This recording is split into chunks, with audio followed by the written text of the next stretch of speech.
Okay, so welcome po mga master sa ating session 3 ng ating Registered Master Electrician Board Examination Online Review.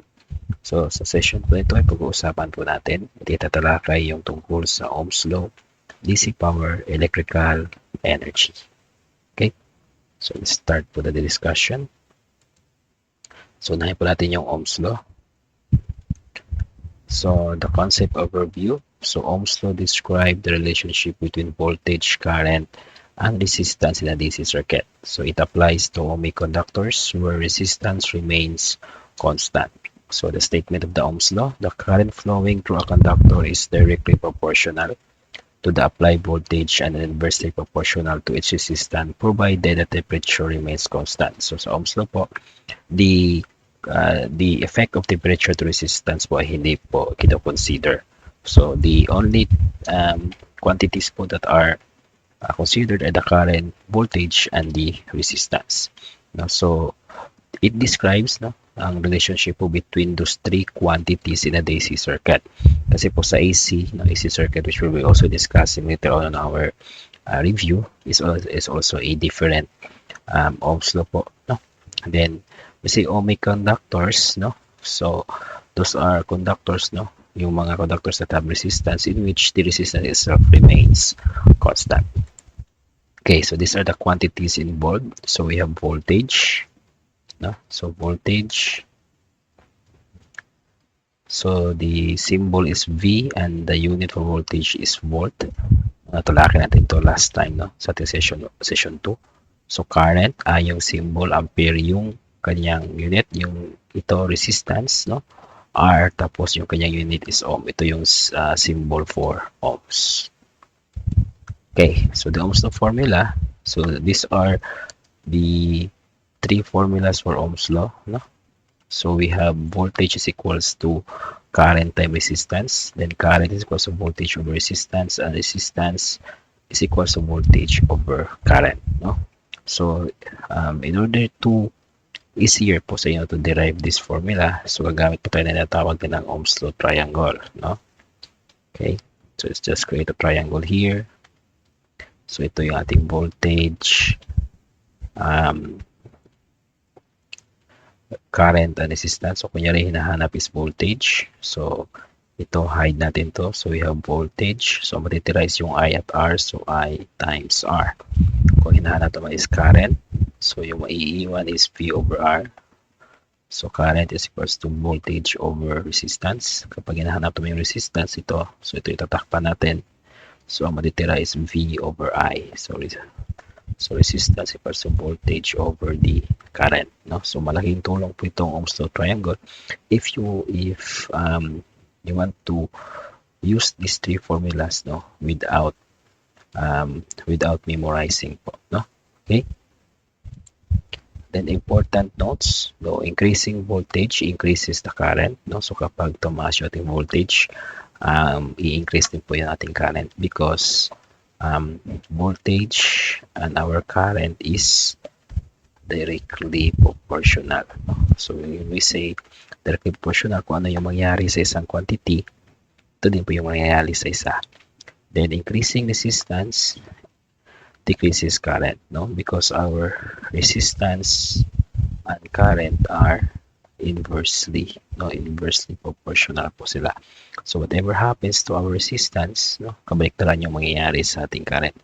For example, if our resistance increase, so our current will decrease.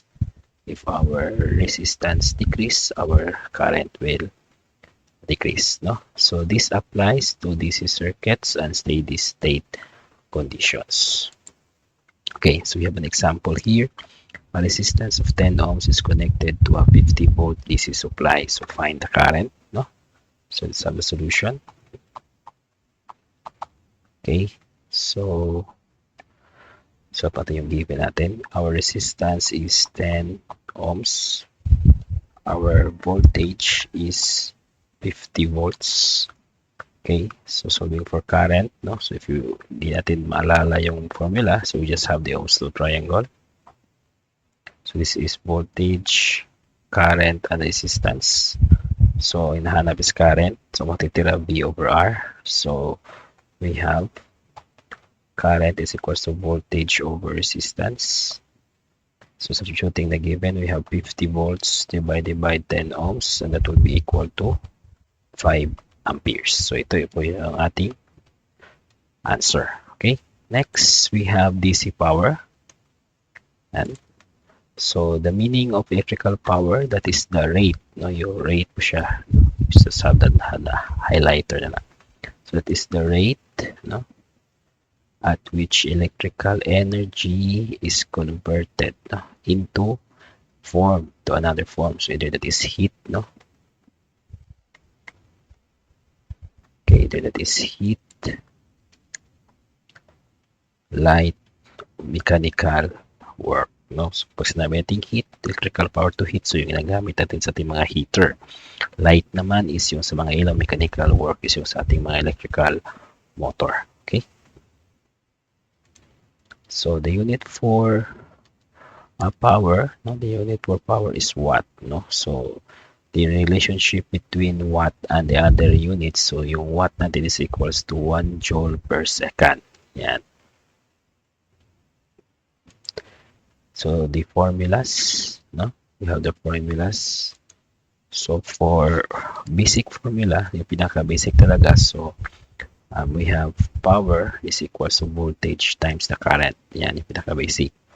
Then, if we are going to incorporate Ohm's law, na kunyari, we need given yung ibang quantity, and then given yung voltage or current, so we could have power is equals to I squared times R, or power is equals to V squared over R. Okay. So, kailangan natin gagamitin yung mga formula na yon, no? So, we will use, no? We'll use power is equals to voltage times current if our current, voltage and current are given or known. So, ito yung magagamitin natin, no? Power is I squared times R if our current and our resistance are known. Yung isa naman, yung V squared over R if our voltage and resistance are known or given. Okay, we have an example, no? So a device operates at 12 volts and draws 2 ampere. No? Find the power consumption. Okay, solution. So we have the given. So our voltage is 12 volts. Our current is 2 amperes. So power is equals to voltage times the current. So we just substitute this one. No? 12 volts times 2 amperes, so that will be equal to 24 watts. Yeah. Okay, next. Then we have electrical energy. Yeah. So by definition, electrical energy is the total. It is the total electrical work, yan, done or energy consumed over time. So ito yung ginagamit natin na electricity, no? Ito yung nagpapagana sa ating ito yung sukatan ng mga ng paggana ng ating mga electrical appliances, no, or mga ilaw. So that is the electrical energy. Okay, so the units